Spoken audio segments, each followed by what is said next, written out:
Do you want to be able to do a disgusting amount of burst damage twice per round? Do you want to be able to tank hits, control the battlefield, and also be the sneakiest member in the party? Do you want to take the best of Barbarian and Rogue and put them together? Well then sit back, relax, and let me tell you about it. Hey guys, it's Warners and I'm back with another build video for you today. So last week, after going over the Abjuration Wizard Spellbreaker build, I wanted to do something very different. And so this week, this build uses no magic at all. And I was looking at all the classes I've made builds of so far. There's still a lot of classes I haven't done builds focused mostly on them. Bard, for example. I've had Bard multi-class dips, but I haven't made a full build out of one yet. But there are some that I haven't even done dips into, and that would be the Rogue and the Barbarian. This is for various reasons. First of all, the Barbarian usually utilizes Rage, and when you're raging, you can't cast spells or concentrate on spells. And then Rogue has the problem where it heavily relies on sneak attack. So you want to put as many levels into it as you can. Also, you can only sneak attack with finesse weapons. And finesse weapons are usually used with your dexterity modifier, but they don't have to be used with your dexterity. So as long as we're not using a ranged weapon, like a longbow or a short bow or anything like that, we can use any finesse weapon with our strength. That's a melee weapon. That does also include thrown weapons. And I also realized I haven't done a dual wielder build yet. So with all that being said, I decided I might as well make a Barbarian-Rogue dual wielder. And I wanted to pick a Barbarian subclass that would be able to compensate for the sneak attack dice we're going to be losing from multiclassing. Also, sneak attack has some interesting mechanics where you can sneak attack once per turn, but it doesn't have to always be your turn. Meaning you can actually sneak attack multiple times in one round if you have something like an opportunity attack or some other sort of reaction attack. And so I was looking at stuff that barbarians could do, and I realized the Berserker Barbarian has something that makes it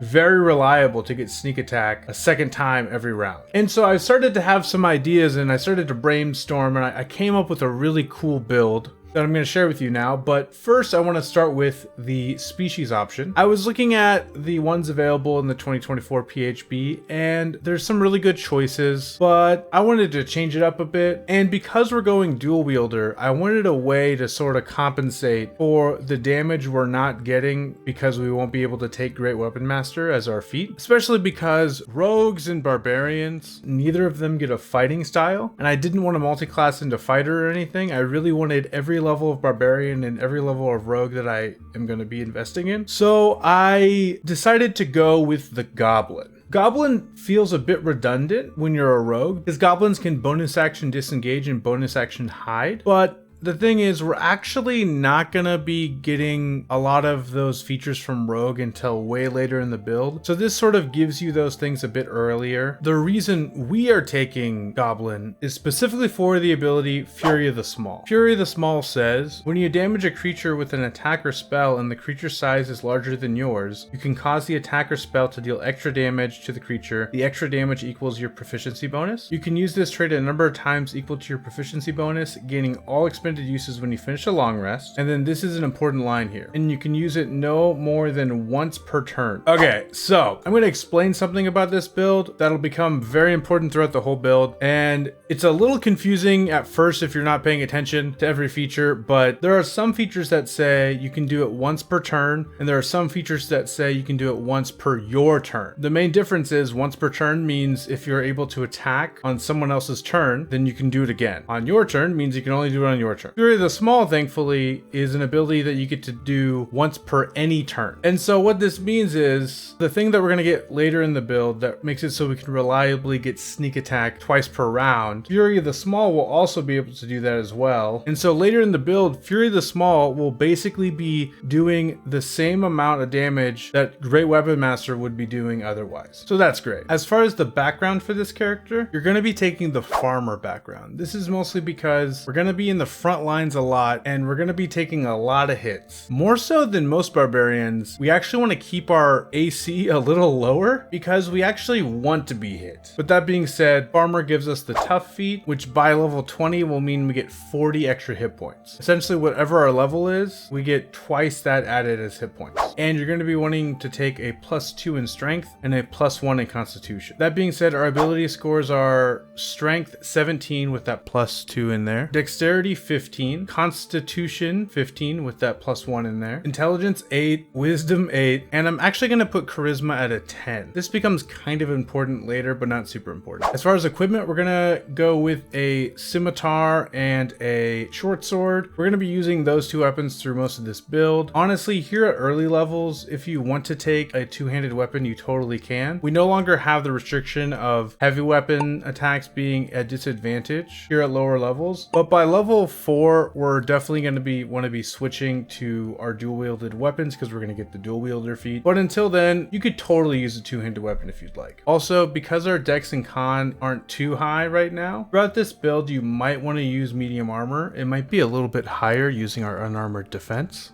because our dex and con aren't too high yet. That being said though, for the first 5 levels, we are actually just going to be going into Barbarian, and then right at level 6, we're going to be going into Rogue. And the subclass we're picking for Barbarian is actually the Berserker Barbarian. A lot of this is probably pretty obvious, but one thing the Berserker Barbarian gives us here at early levels, which is nice, is we get that rage bonus damage, which applies to any strength-based attack. And what's nice about that is that applies to even our bonus action attacks and our extra attack we get with the Nick property. So already at level 5, we're doing 4 attacks, all with +2 damage added to them. And at level 6, we're not able to reliably get a second sneak attack yet, but Berserker Barbarian gets the ability Flurry, which we're able to add 2d6 damage to our first attack in combat. And because we're most likely raging, because we're a Barbarian, we can sneak attack reliably because we'll always have advantage for the most part. And so even though our sneak attack dice with 1 level rogue is only 1d6, we have that 2d6 from Flurry. So we're essentially doing 3d6 extra damage every round, even though we only have 2 Flurry dice and 1 sneak attack dice. Those together, they kind of make up for the multi-class. That being said though, I'm going to go ahead and go on to D&D Beyond and kind of give you a more in-depth breakdown.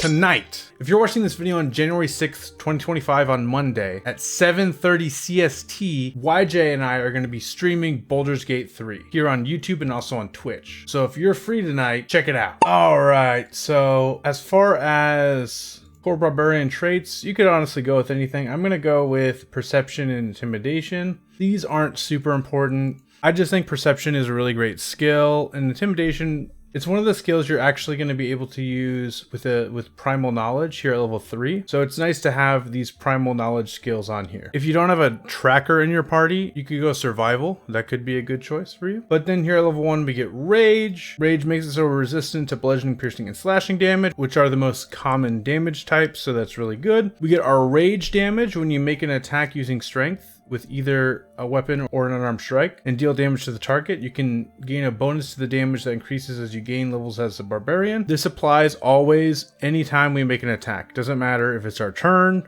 none of that matters. And then you have advantage on strength checks and strength saving throws. That's nice. You can't concentrate on spells, but that's not a problem for this build. And then duration, the rage lasts until the end of your next turn, and it ends early if you don heavy armor or have the incapacitated condition. If your rage is still active on your next turn, you can extend the rage for another round by doing one of the following: make an attack roll against an enemy, force an enemy to make a saving throw, or take a bonus action to extend the rage. This saving throw thing is there specifically for unarmed strikes. You can unarmed strike grapple. That's actually a saving throw, and that still counts. And rage now lasts for 10 minutes if you keep it up, which is really good. Unarmored defense, our armor class equals 10 plus dexterity and con. And if you use a shield, you can still benefit from this, so that's nice. If we ever are really in dire need of some defense, we have an option. And then weapon masteries, we're going to go with Nick and Vex. Vex isn't really important at all to this build because we're going to have advantage on attacks almost always from rage, but it does the same damage as a scimitar. There isn't any other melee light weapon that has a different weapon mastery that we can use. And then the only reason I could see using double scimitars being useful is if you're worried that you're going to miss your attacks, and so you want to make sure you get that Nick attack in. But yeah, I feel like if you're really low on health and you're just trying to survive, I could see Vex still be useful to get advantage without recklessly attacking. Danger sense is nice. You get advantage on dexterity saving throws unless you have the incapacitated condition. That's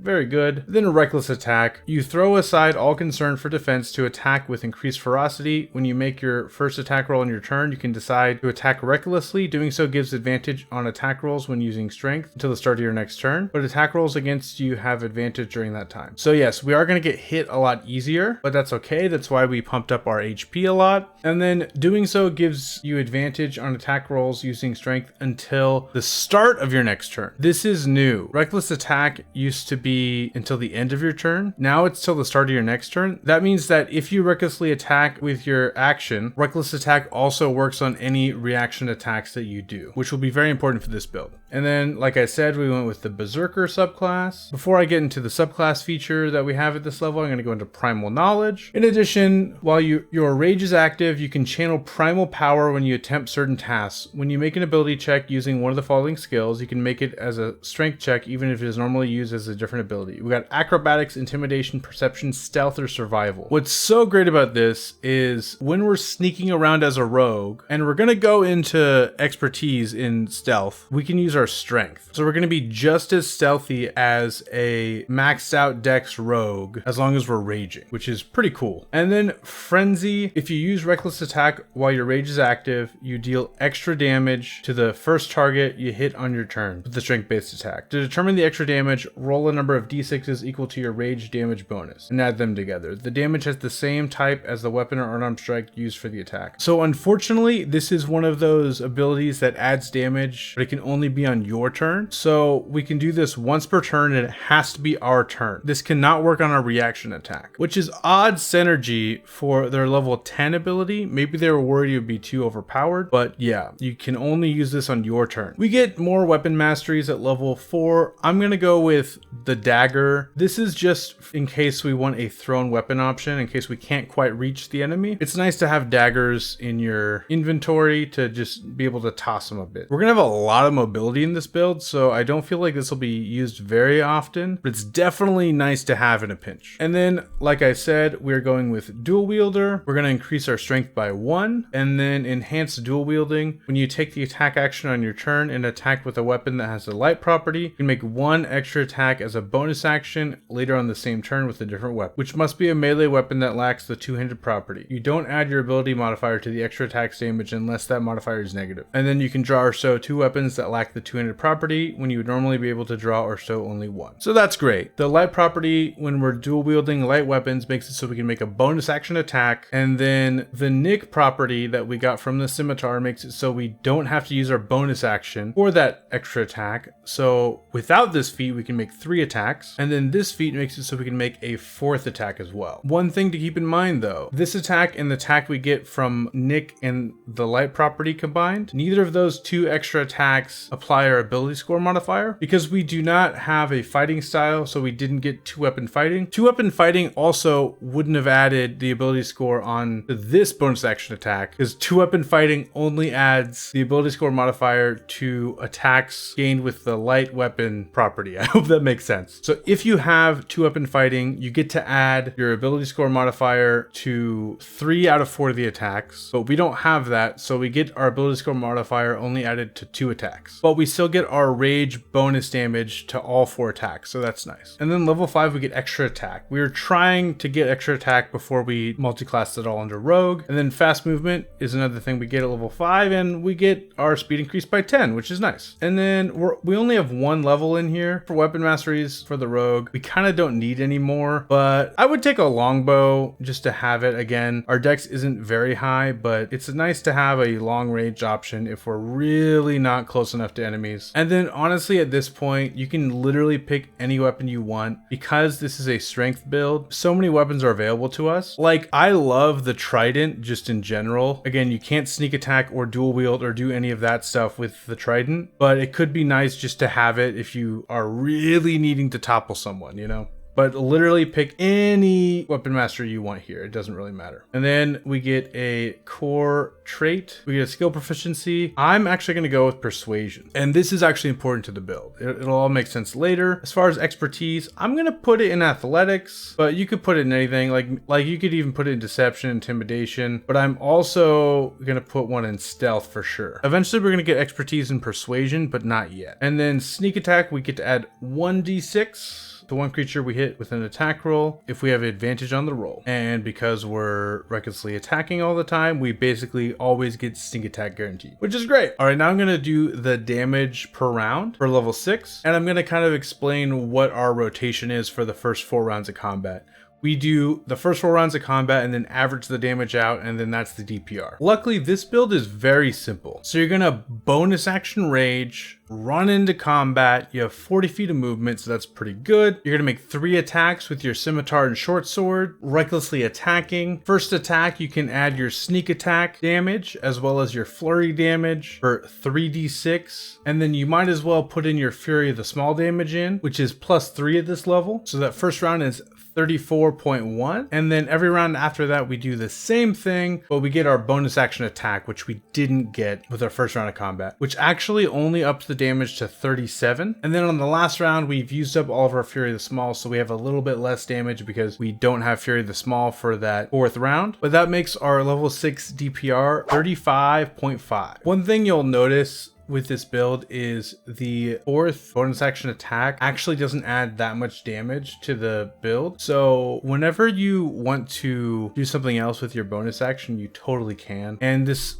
build will have a lot of options to use their bonus action for, but the extra damage also doesn't hurt at all either. So yeah, even though we don't have our 2nd level of rogue, we can disengage as a bonus action and we can hide as a bonus action. That being said though, as we continue leveling up this character, we're just gonna go straight barbarian all the way to level 11. We're specifically chasing the level 10 Berserker Barbarian subclass ability. We're going to pick up some feats as well on the way there, but I want to talk about retaliation for a second. This is where we get our mostly guaranteed 2nd sneak attack. How retaliation works is essentially if you get hit, as a reaction, you can attack back in retaliation. And as long as you're being hit on someone else's turn, then you can sneak attack for that turn as well. Also, any other ability you have that works on any turn, you can use that. For example, Fury of the Small. And because reckless attack lasts until the beginning of our next turn, enemies have advantage on attacks against us, and most likely our AC isn't very high. So you're actually going to want to get hit so that you can make that reaction attack every round. That's another reason why we want to make sure this guy has some beefy HP. That being said though, I'm going to show you in more detail in D&D Beyond what we got going. All right, so right away at level 6, we get Mindless Rage. You have immunity to the Charmed and Frightened conditions while your rage is active. If you're charmed or frightened when you enter your rage, the condition ends on you. Luckily, because of Fey ancestry, we already had advantage on saving throws against the charmed condition.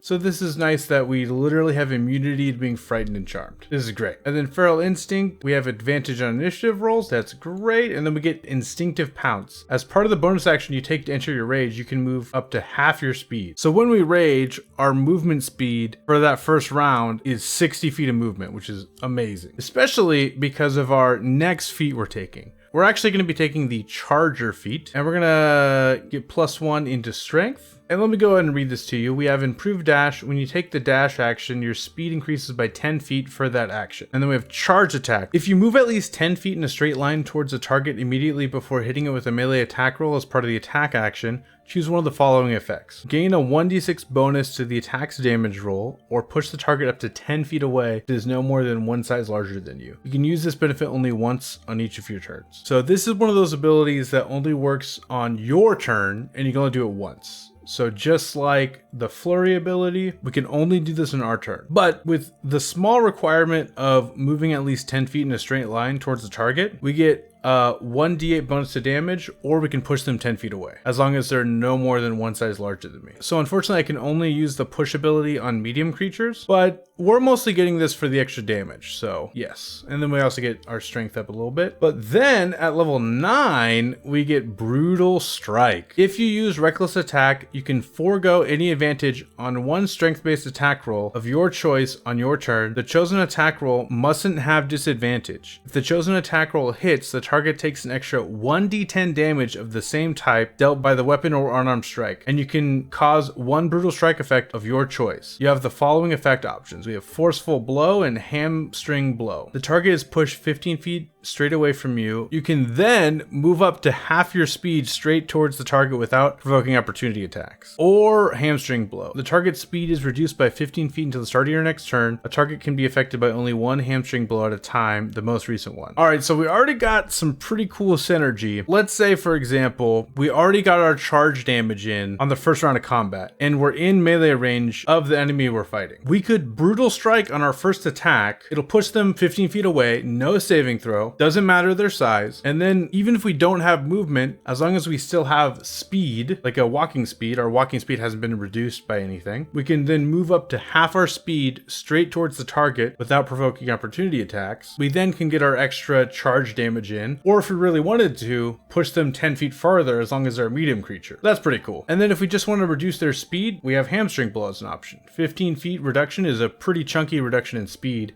especially with no saving throw. And then we're just starting to really get a ton of weapon masteries that we don't really need. But here at level 10, I'm just going to pick Warhammer. We get all these abilities to push. Again, we're probably not going to be using a Warhammer much because it's not a light weapon. But if we really want to push someone real far, we could, with the Warhammer, Brutal Strike, and Charge, we could push a medium creature 35 feet away with one hit. Pretty great. But then this is the juicy feature that I've already talked about a little bit that we've been going for. We have Retaliation. When you take damage from a creature that is within 5 feet of you, you can take a reaction to make one melee attack against that creature using a weapon or an unarmed strike. Woo! Yeah, so we were trying to get to this as quickly as possible, and this is where the build really starts to come together. Not only that, this is also where we end our barbarian levels and we go straight into rogue. So this definitely is mostly a barbarian build from levels 1 to 11, but barbarians are great, so you're not really losing much. And then right away at level 11, you have a way to sneak attack twice per round with retaliation that instantly makes the rogue abilities work really well. So let's go ahead and do the level 11 DPR. All right, so here at level 11, we're able to make 4 attacks and then 1 attack as a reaction if we're hit by a weapon attack, which we're gonna be really hoping to get that. Targets having advantage on attacks against us, it'll probably be pretty easy to get hit because our AC with unarmored defense is only a 14. But if you're feeling like that's a little bit too low, if you wear half plate, you're able to get a 17 AC at this level. So you could either pick half plate or anything in between half plate and unarmored defense to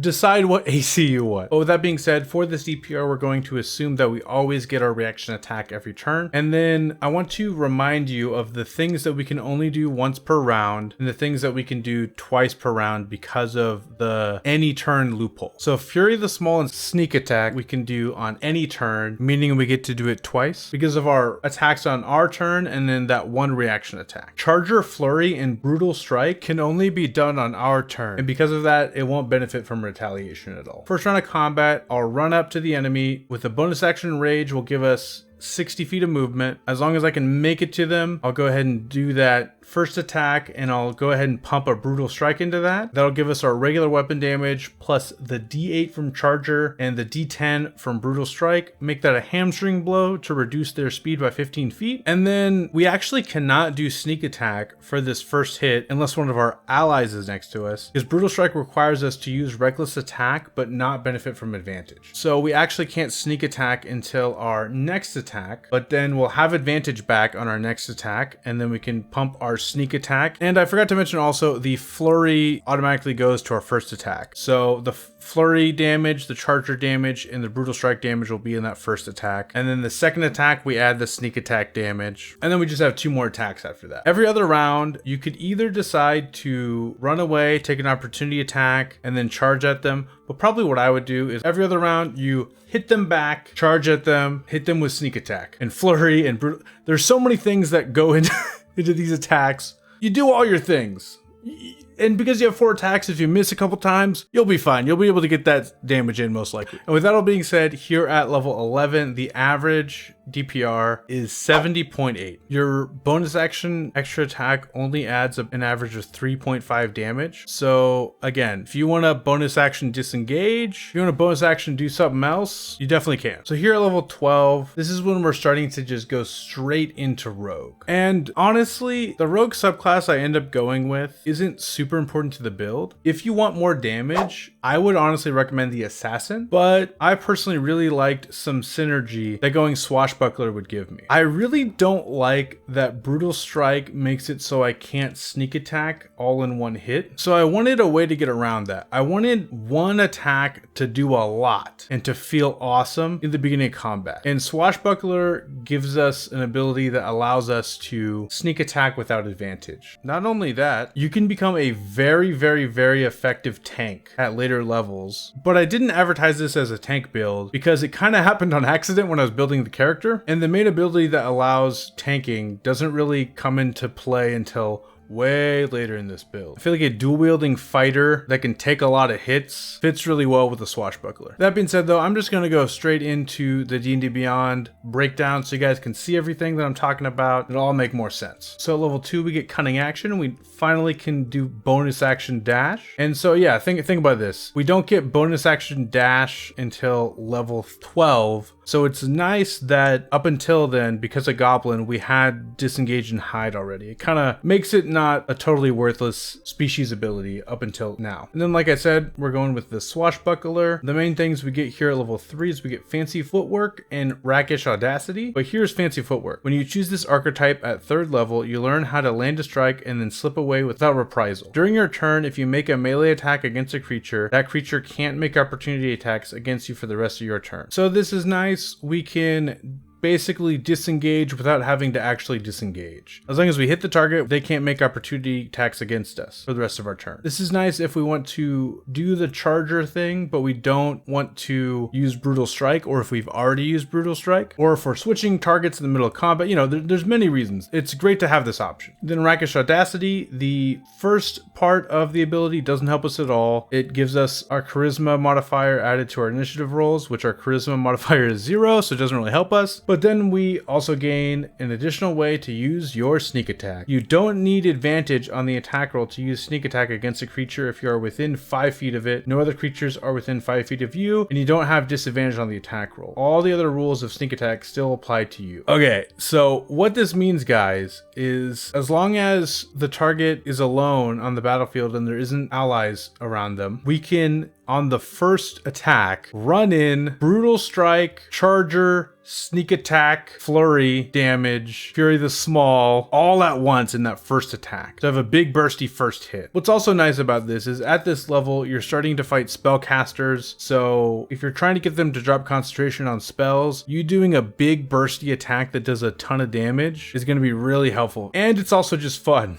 And let's say you get in a situation where you don't want to use Reckless Attack because you're starting to feel a bit low on HP, then this is a way to use Sneak Attack without having to use Reckless Attack, which is nice. And then we get an ability score improvement. Our Dex and Strength have been sitting at odd ability score numbers for a while now. So we're gonna cap our Strength out at 20, and we're gonna get our Dexterity score to be an even score. 5th level, we get Cunning Strike. So Cunning Strike is really cool. We didn't invest in our Dexterity very much in this build. If you care a lot about Cunning Strike, I would consider maybe going more into Dexterity than I did. Both of the feats I took with Barbarian, you could have invested into Dex instead of Strength. So if you really like these options and you want to take advantage of them more, then yes, I would go a little more into Dex. And then there's a feat I'm going to be taking soon that isn't super necessary. If you wanted to cap out your Strength and still have your Dex be pretty good, the feat I'm going to be taking at the very end, I would not take, and I would instead just up your Dex. But that being said, our Dex is at a 16, so the saving throws are relatively good. We get the ability now to take away 1d6 of our sneak attack dice, and we could either poison them, try to trip them if they're large or smaller, or we get to move up to half our speed without provoking opportunity attacks. I didn't calculate this in the DPR, and a lot of creatures, at least based on the 2014 monster manual, are immune to poison at this level. But let's say they're not immune to poison. Poison is a great option. And then trip. Think about this, guys. If you were just trying to maximize control, with that first charge hit, you could push them back 25 feet with Brutal Strike and Charger, and then also trip them and giving them the prone condition after you push them back 25 feet. Or you could push them back 10 feet, hamstring them, make their movement 15 feet, and then prone them with trip, so when they stand up, their speed is now 0. Or you could just do some damage, push them 15 feet back, prone them as well. Then level 6, we get Expertise. I'm going to go with Perception and Persuasion, mostly because we already have athletics and stealth expertise, and I feel like perception is just a great skill to have expertise in. And persuasion, it doesn't come in until later in the build, but I promise it's pretty cool what you can eventually do with this. And then level 7 rogue, we get evasion, which is nice. It's a bit late in the game to get evasion, but because of danger sense, we already get advantage on dexterity saving throws. So it's nice now that if we care enough, we can choose to take 0 damage if we succeed, which is nice. And reliable talent, whenever you make an ability check that uses one of your skill or tool proficiencies, you can treat any d20 roll of 9 or lower as a 10. This is really great. Our stealth checks are going to be super high always, especially because stealth is one of those skills that I can use my strength modifier with instead of my dex modifier. So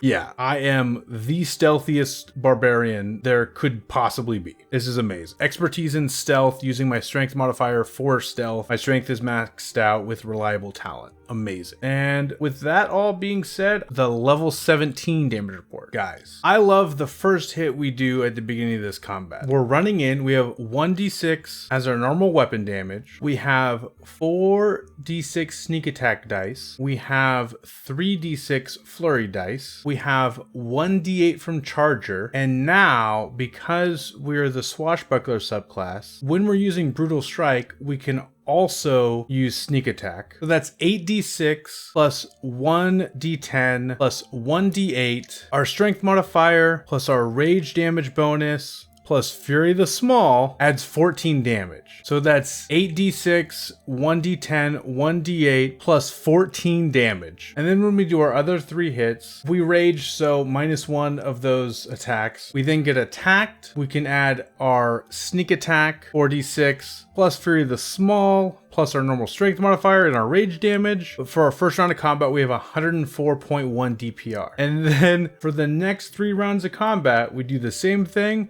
but we also get a bonus action attack, which makes it 106 DPR. That bonus action attack really is starting to not feel worth it the more I talk about it. But that makes our average DPR here at level 17, 105.5 DPR. Ooh, that's pretty nice, especially with those bursty attacks. All right, with that all being said, let's go straight into D&D Beyond, just so I can break down to you the last few levels here at Endgame, just to sort of show you how I round out this build. So here at level 8 Rogue, we're actually gonna get Strike of the Giants. So this is a feat from that Big B's Giant book.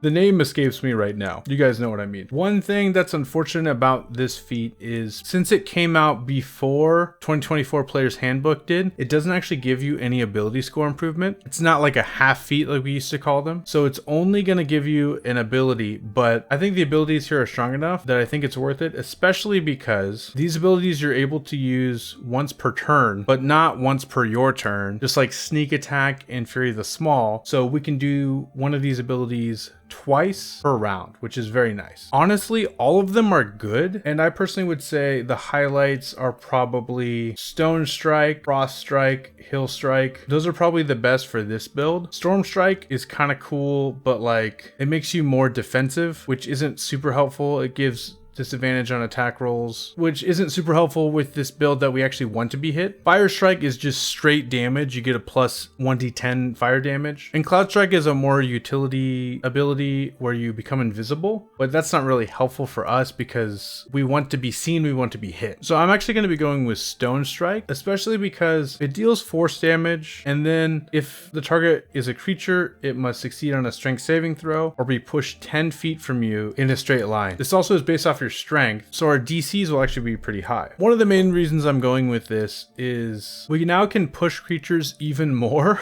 but also we can use this push for our retaliation attack because it just requires it to be once per turn. So what can happen is a creature hits us, we retaliate, hit them back, do our sneak attack, Fury the Small, but then we push them 10 feet back. This is helpful for many reasons. First of all, if they are done with their movement, we now are 10 feet away from them and we can instantly go into a charge attack, but it's also just great for control. If you can push a creature 10 feet back again, as a reaction, that's pretty sweet. This also means on our turn now, if it's a medium creature and if they fail their saving throws, we could push them back with one hit and have them go back 35 feet, and then we can prone them with trip attack. Or if we're using a Warhammer, we can push them back 45 feet. So this is starting to get crazy. And then here at level 9, we get Panache. Okay, this is at level 19 character level, and I think it's a bit clunky. I think if they redo Swashbuckler in a future source book, they're going to change this to be a bonus action, or maybe similar to the new Paladin. A lot of the new Paladin abilities won't require an action. If it wasn't for the fact that this was an action, this would be one of the more powerful tanking abilities. I'll go ahead and read it. It says, at 9th level, your charm becomes extraordinarily beguiling. As an action, you can make a persuasion check contested by a creature's wisdom insight check. The creature must be able to hear you, and the two of you must share a language. So a lot of qualifiers for that. If you succeed on the check and the creature is hostile to you, it has disadvantage on attack rolls against targets other than you and can't make opportunity attacks against targets other than you. This effect lasts for 1 minute until one of your companions attacks the target or affects it with another spell, or until you or the target are more than 60 feet apart. If you succeed on the check and the creature isn't hostile to you, it is charmed by you for 1 minute. While charmed, it regards you as a friendly acquaintance. This effect ends immediately if you or your companions do anything harmful to it. So not only does this give you a tanking ability that lasts for a minute if they fail, it's contested insight and persuasion, which not a lot of creatures have high insight, at least I don't think so. It lasts a minute, there's no saving throws at the end of their turns, and if you're not in combat, you can use it to just charm someone as a barbarian, and it's not a spell, so you could do it even if you're raging. And even though my charisma is 0, because of expertise, my persuasion skill is plus 12. So we're doing pretty good, especially with reliable talent. The lowest roll I can roll is a 22. So yeah, that's pretty nice. But then here at level 10, we actually do get a feat because rogues get feats at level 10. And it's great because we can now get a boon. There are many great boon options. I want this little goblin that's already pretty tanky to be even more tanky. So I'm personally going to pick the boon of fortitude. This also makes it so our constitution that has been at a 15 this whole time can now be at a 16. So it ups our HP in more than one way. Your hit point maximum increases by 40. In addition, whenever you regain hit points, you can regain additional hit points equal to your constitution modifier. Once you've regained these additional hit points, you can't do so again until the start of your next turn. That's great. And to give you some context, here at level 20, our little goblin has 265 hit points. So he's doing pretty good. His AC is at 16 with no armor, which isn't very high, but like I said, we want to get hit. And of course, you are proficient in medium armor. If you have half plate, you can get it up to a 17, which isn't much higher, but yeah, if you really want to. Okay, this is very similar to the level 17 DPR, but we have a higher sneak attack dice, and we also have Strike of the Giant. So right away, we're bonus action raging. First hit, we can push them back 25 feet if we want. With our Brutal Strike, Charger, Sneak Attack, Strike of the Giants, with Fury the Small and Flurry, all in one hit. We can push them 25 feet back, run 25 feet back up to them, hit them 2 more times, them hitting us back, hopefully, getting a retaliation attack, doing our Strike of the Giants yet again, maybe pushing them back 10 feet again if we want, and doing our Fury of the Small and Sneak Attack damage. Repeating that, but with a 4th attack for the next 3 rounds, makes our average DPR for 4 rounds of combat 115.4 DPR. I feel like this makes me realize that unless you have a spell that makes every attack do more damage, like Hunter's Mark or Hex, the dual wielder feat might not be all that really. Maybe keep that in mind if you decide to make this character. As long as your DM isn't too weird about stowing weapons and you being able to pull out 2 weapons at once, maybe you don't need the dual wielder feat. And you could go with just upping your dex more, upping your strength sooner, or potentially getting a different feat. I had a ton of fun making this build. I recorded this video literally the day before posting it, but that's okay. I already had the build all built and planned out. I just had a later recording time. Hope you enjoyed the video, and I have tons of other build videos, so go ahead and click right there. And if you'd like to subscribe, go ahead and click right up there. Thank you guys so much. Have a great 2025. Peace.